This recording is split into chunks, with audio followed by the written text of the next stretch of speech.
Hello and welcome to our webinar hosted by iIntro, which is all about understanding the value of behavioural assessment in recruitment.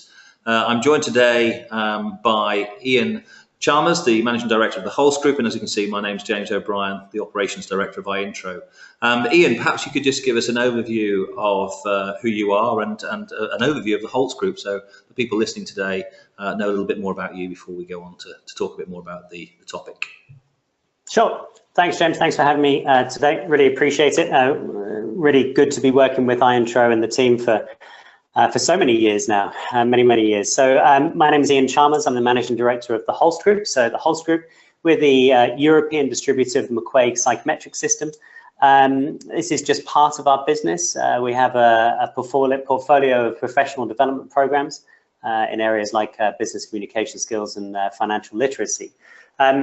So my background is in marketing and graphic design, but I came into this business 17 years ago, and it's been an incredibly interesting business to be involved with. People are such a complex thing, and the tools and the programs we have really kind of get into depth with those. So from the Hulse Group's perspective, we believe people are happier, more loyal, and perform better when they're in the right role, and we believe that employers deserve a workforce that will do the job well. So everything that we do at the Hulse Group really underpins that ethos.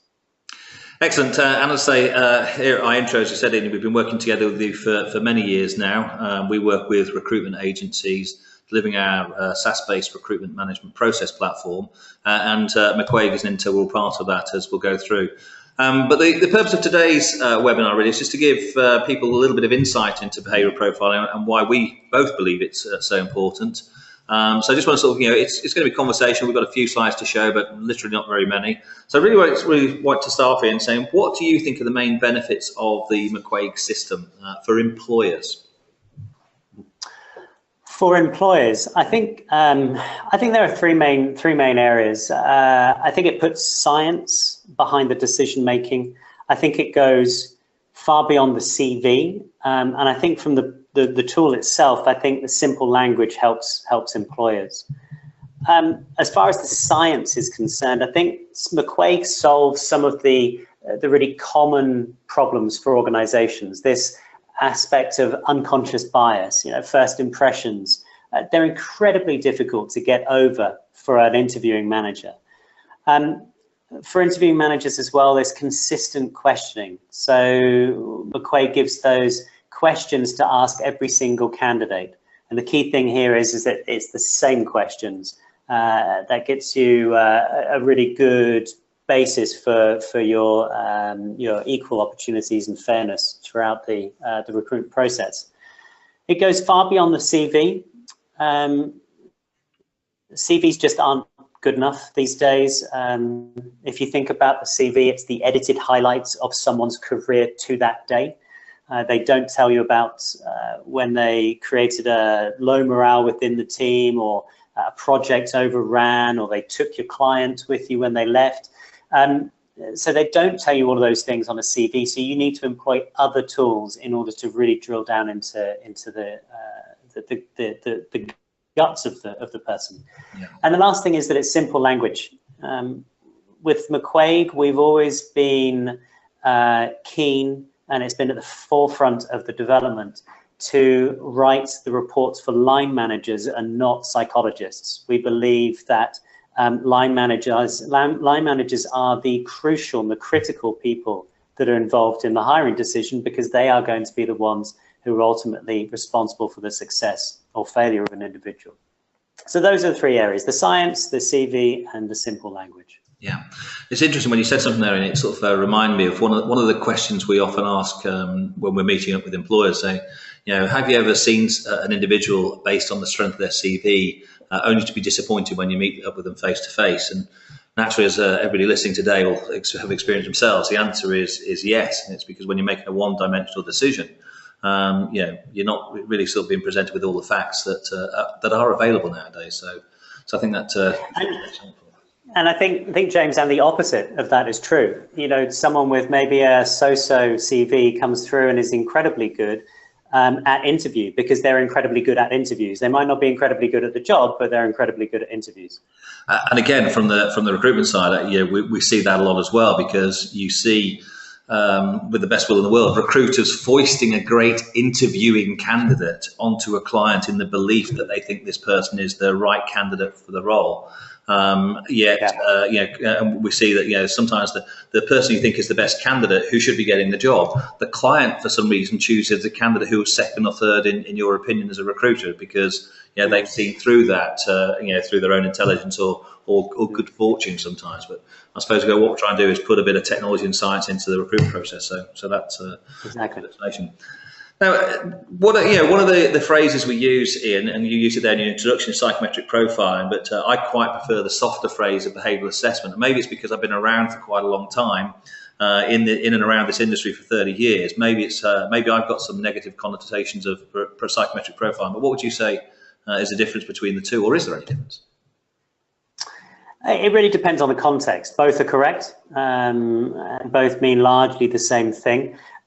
It's getting better these days, but I think the word psychometric often had the kind of these negative connotations associated with it, predominantly from its use by organizations in the 90s, where they would use it as a culling tool. So I think it depends on the context. If the individual that you're talking to has no background or experience with psychometric assessment, then behavioral assessment feels a softer route in. I think if they have any experience with psychometrics, they know exactly what psychometrics can do and the value that it can play in the process. Psychometric profiling is absolutely fine. Okay. Now, again, as recruiters, quite often, whether we're using behavioural assessment or psychometric profiling, we talk to clients, and a lot of clients will use one tool or another in their process, but quite often they use it right at the end or the final stages of the interview process, sometimes because of cost in that process. But I sometimes feel that they're leaving. Well, it's come out, maybe I'm repeating myself here, but it's a little bit one-dimensional, because they're only assessing the candidate. And I know within the McQuaig system, we focus heavily on assessing the role before the person. So I wanted to get your views on why that's so important, and what difference does it make in the hiring process in your view? Yeah, it's really important. I think you've got a slide, I think, somewhere that I sent across to you. Perfect. So we call this the 3 levels of assessment. And we did some research many years ago with our client base, and we asked them, when you are going through and you're assessing people, what do you look for? And their responses largely forms these 3 areas, which we call the 3 levels. And if you can see on the left-hand side, you'll see the y-axis has this impact of performance, and as we go through the levels, the impact of that on each one of those levels increases. And if we looked at the first level, level 1, we call this the appear to, and this is all about first impressions. And James, you've been around McQuaig for a while, so I'm not going to ask you the question, but we usually ask the question of how long do you think it takes to make a first impression of someone? And we get, ranges from a few seconds up to a few minutes, but actually it's a 1/10 of a second. It's like that. Yeah. And that's because our subconscious holds all of this information. It makes decisions for us that can be good and bad, but it holds decisions and we don't even know we're making them. So if the candidate in front of you, if they look like your best friend when you were growing up, you're going to have a much more favorable impression of them unless they were the school bully. Yeah. But it's your subconscious making that decision. So we have to get across that. Level 2 is what we call the can-do, and that's all of the skills, experience, education, qualifications, everything that this candidate has shown that they can do, and that usually forms the basis of the CV, and that's where we make a lot of our decision making from. And then we've got the last one, level 3, which we call the will do, or the will do for you. And that's things like attitudes and belief, temperament, aptitude, maturity, stability, judgment, all of these areas that are hidden and intangible about the candidate that's sitting in front of you. And this is where McQuaig either gives you assessments or questioning to drill down into every part of this level 3 area. And every organization we speak to agrees when we proffer that organizations tend to hire on level 1 and 2, and they fire on level 3. They hire on the first impression on how good they are at interview skills and their CV. But it's when they get into the role and they don't necessarily perform as well as they'd hoped they would perform, that's when they fall down. And that's where I suppose, because is it, sorry to go across there, is it because at level 3 people are waiting until they're on the job to assess the attributes of that particular level? They don't know a way to assess that before they hire the person. Exactly, and you know, the audience on this webinar is extremely skilled in this area, but you know what it's like. I mean, interviewees are heavily skilled. They practice. They are professional these days, and they're professional at selling themselves. And when they sell themselves, they sell them based on what they can do for you, and what they have done for you. I always feel that my biggest frustration in interviews is when interviewees talk in concepts. Mm-hmm. So you'll ask them a question and they'll just talk to you about theoretical, or this may happen, or you know, that's that type of response. And what that's showing is that they don't have the past experience to draw from. What we do in level 3 is give specific questions to drill down into those areas, and we don't let them off the hook until they've actually answered that question. Because their first response is likely to be a rehearsed, their second is the backup, and the third is where you start getting into some truth. Okay. And I think what's the important part here within the McQuaig system is we're able to help employers, and therefore help recruiters who are listening in today, help employers actually assess at this level before they've made the ultimate decision of actually taking that person on board, by which time it's too late if it's a mistake. Yeah, exactly. And then you get into a time and expense issue. I mean, it's enormously complex and enormously expensive to get to that point. So putting a little bit of time and effort up front in this area, in the behavioural space, is going to give you a great return. Yeah.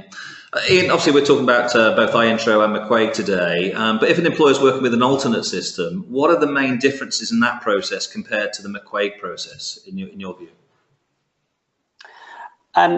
It's interesting, and it's interesting you use the word process as well, because I think a lot of people make decisions based on for which assessment to use, based on the output, on the report. You know, what's the most colourful, how many sections does it have, and all that type of stuff. The key thing with psychometrics is how it measures, not how it reports. And McQuaig measures 2 different areas. It measures how someone naturally prefers to behave, and how that same person is behaving in a work context, in their current work context. And because we measure both of those things, we can compare those 2 sides. And some tools offer something similar in the reports, but they don't actually measure it. And if you don't ask the question why, then you can't accurately give an output. Mm-hmm. Okay. So what I guess what I'm saying is, what you want to avoid in assessments, rather than what, you know, complete comparisons, what you want to avoid in assessments are assessments that only measure the work context. And why is that? Well, I work at the Holz Group, and we have a culture and a working environment that is going to be similar but different to iIntro. Mm-hmm. And it'll be similar and different to organizations around my office right now. Every organization you go to, and you'll know this from the different organizations you've worked throughout your life, every organization is different, and the way I work is going to be different. So if you're asking me to report how I'm currently working in this particular role, I may be adapting significantly from my preferred behaviors. I may be stretching. I may be in low morale. I may be in a whole range of different situations. So if the assessment is only asking me how I am performing right now in my role, then they're going to get how I'm currently behaving rather than how I naturally like to behave. Actually, James, there's a really simple exercise that I sometimes do. If you can just bear with me for a second. If you, and actually anyone that's on the webinar now listening, if you can just get a pen and a piece of paper. Yep, got that. I felt myself droning on then, so it's probably better to use a little example. If you've got a pen and a piece of paper, okay, can you just write your name on that piece of paper, please? Yeah. Okay, swap hands and do it again, please. So use my other hand. Yes, please. So you're going from your dominant hand to your non-dominant hand. Yeah. Thanks, I've got a short name. So, how did it feel when you swapped hands? Unnatural, awkward. Had to. Did it take a little bit longer? Oh yeah, it took longer. Yeah, and it's messier as well. I was going to say, how was the output? Was it okay? Or and really, that's what we see from people who are not in a role that suits them. What we want is to match the individual to the right behaviors in the role. And that's what we get when we get someone writing with their dominant hand, their name. It feels natural. They've done it over and over again. The output's good. It doesn't take them very long. What you potentially get if you are measuring someone who's in a role that they don't like and they're in low morale is because they are writing with the other hand, to use the analogy. Yeah. And they are in a role that doesn't feel natural to them and takes a lot longer. Okay. So to find out, what type of individual we need to put into that role, we use a job survey. So tell me a bit more about, or tell the audience a little bit more about how job surveys benefit employers. So organizations typically spend time creating a job description. Some spend longer than others, but typically a job description or a job advert will focus on who the organization is, the benefits of working for that organization, and then a little bit about the job. Employers spend little time understanding the behavioral requirements of the role. And so if they were to spend just a short period of time creating this benchmark, this job survey, then they can build consistency. They can establish those benchmarks and then recruit against those. And the benchmarks are bespoke to that organization. They're bespoke to the management style, to the portfolio, the products, the environment that they're working in. And that all comes into being when they create that benchmark. And is that behavioural and cultural? Does it fit in that side of things in terms of when you were saying earlier, the organisational traits within the Holtz group would be different to us, for example? Is that saying that I might be doing a job in company A, I go to a job in company B, I know I can do the job, but when I get there, I don't get on with the people. Their style, if you like. And this is the bit we're saying when people fire on behaviours or people leave because they're uncomfortable in that environment. Is that how that fits? Yeah, exactly right. So I'll give you an example of an organisation we're working with at the moment. It's a fast-growing technology company. One of their big parts as a technology company is their drive, their restlessness. They're constantly moving. We saw from Zuckerberg a couple of weeks ago or last week, whenever it was, in front of the congressional hearing, this kind of move at breakneck speed and break things. That was the culture of the organization. Now, if you are a software engineer, software developer, and you're moving from an organization who is much more about getting things absolutely right before they move on and send out releases, then that environment is actually going to be extremely challenging for you. Yeah. It's not to do with yourself. It's about how you fit into this relentless kind of energetic pace versus more of a measured, I'm going to dot the I's and cross the T's before I move on. So that's the kind of cultural differences that you'll pick up in when you create these as bespoke benchmarks. Yeah, I know within our intro, one of the things that we focus on, again, using your tool, is we focus on the importance of getting that right fit, the will do as well as can do, because that leads to higher retention levels in terms of new employees who stay. Because we see that in organisations who just focus on level 1 and level 2, essentially a job description which they give out to a recruiter, and most recruiters are programmed and conditioned to go and find people who match the job description. That's what we do. And when we ask them about of the last 10 people they've hired, how many are still with them after 1 year? Typical type of answers we hear back here are 7 out of 10. And so quite often I say, well, the job description, level 1 and level 2, is going to get it 70% right for you. But if you want to close the gap, you've got to go to level 3. And that's why the success of our platform, the Intro platform, we have a 96% retention rate. And a lot of it's down to this level 3 assessment. We've got other levels of assessment that we put into the platform, but it's a critical part. And I think, Ian, before I was with iIntro, I was actually a client of iIntro.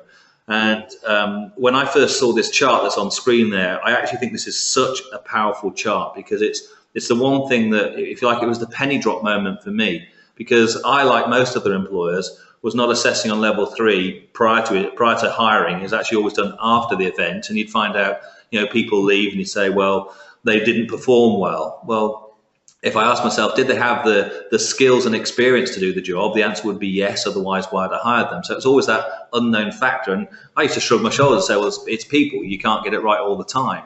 But the reality is you can get it right a lot more of the time than I previously thought. So I just think that people who are watching this webinar need to understand that this chart is an extremely powerful chart when presented in the right way. So I appreciate you going through that. So we talk about the job survey in terms of doing that. So James, yeah, James, sorry, just on that, what might help your clients is actually to have this slide, because there's the script of how to use this slide is written on in the notes. So if you think of that might be helpful, then I'm very happy for them to have it. Great, excellent. But what I was going to go there, so we talk about the job survey, because the job survey, which is what is going to help us understand what's at level 3. But I suppose the concern is, and again, for people who've been around a long time, sometimes these things take a long time. How am I going to get my client, the employer, to undertake this? So to help people out, how long does it take an employer to complete a job survey? It'll take about 10, maximum 15 minutes. Yeah. Okay, so it's actually not a massive amount of time. And if people think that's a long time, what are the benefits of actually investing those 10 or 15 minutes? How would you sort of sell that to an employer? Well, it's the return on investment, isn't it? I mean, what we would hope is that we would give them an immediate return on that investment by at least fourfold.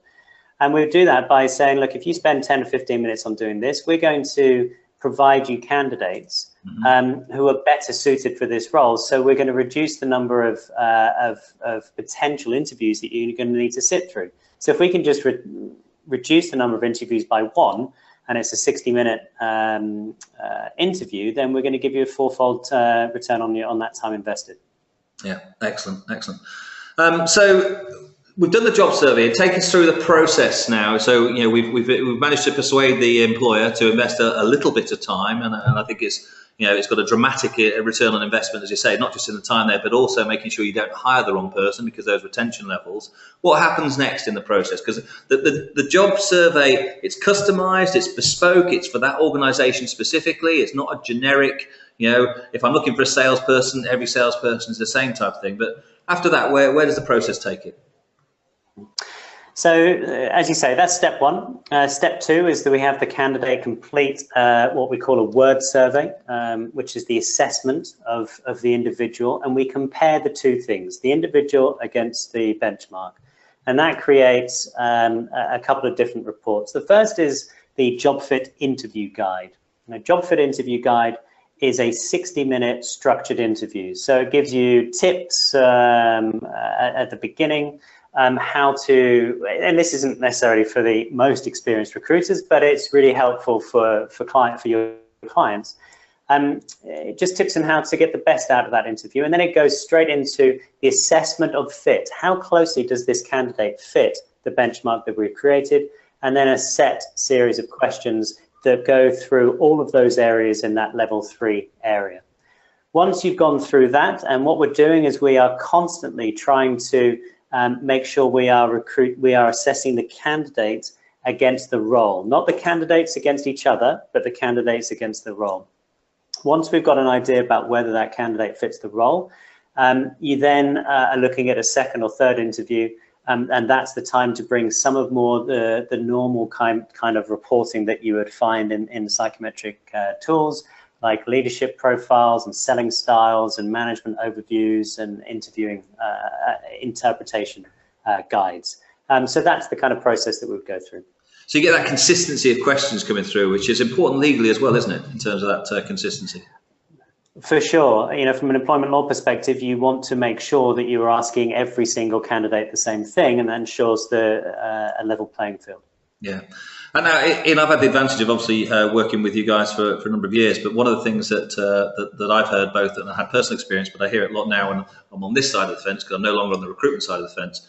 But I've actually heard our clients, recruitment agencies and recruitment businesses, tell me that the feedback they're now getting from employers with the support of the questions that are created for them in these reports, that the clients, the employers are now actually saying that they're actually interviewing far better than they have done before, because most employers don't ever have any interview training. It's just assumed that just because you're the managing director of an organisation that you're naturally a good interviewer.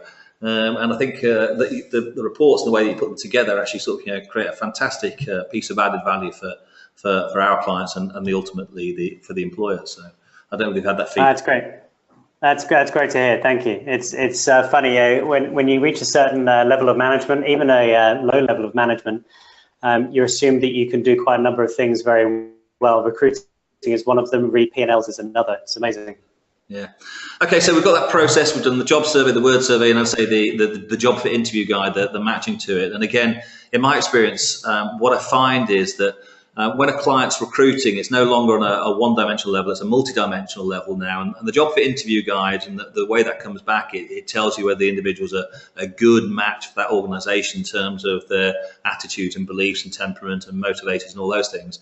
But I sort of find that binds the hiring decision. It sort of helps the hiring decision be confirmed that, this is the type of person who's going to stick around should we hire them. And ultimately, having people who've got the right skills, who stay for a long time, is a win-win for the client and the recruiter, because it means you've done a good job. So it just cements that process. Ian, I just want to quickly, and I don't spend a lot of time on this next slide. I just want to put this slide up because it talks about the different types, but I'm not here to asking you to go through each one of these. Just the overview of the styles that come through, because there's so many different variables in here as well, aren't there? Even within each one. But just a quick overview for our people. Yeah, absolutely. I mean, we have a number of profile types, and this is to help people understand a little bit more about the different types of personalities that you can have. So if you'll see on the left-hand side, we've got the generalist at the top and then the specialist at the bottom. To give you a sense of the two main families of which these are, a generalist is someone who is more of will step up into a kind of a leadership or a management role. So they want control over their situation. They want to make decisions. They're fairly people orientated. They can push through projects, but they're not, in general, they're not particularly detail orientated. And then when you've got the specialist at the bottom left there, this is someone who is much more accepting and cautious and much happier to work within structure and really wants those boundaries and guidelines to work within. They feel much more comfortable and they excel in those types of areas. To give you an analogy, a generalist is like a GP, a general practitioner, who has a lot of knowledge about a whole range of different ailments that you may have.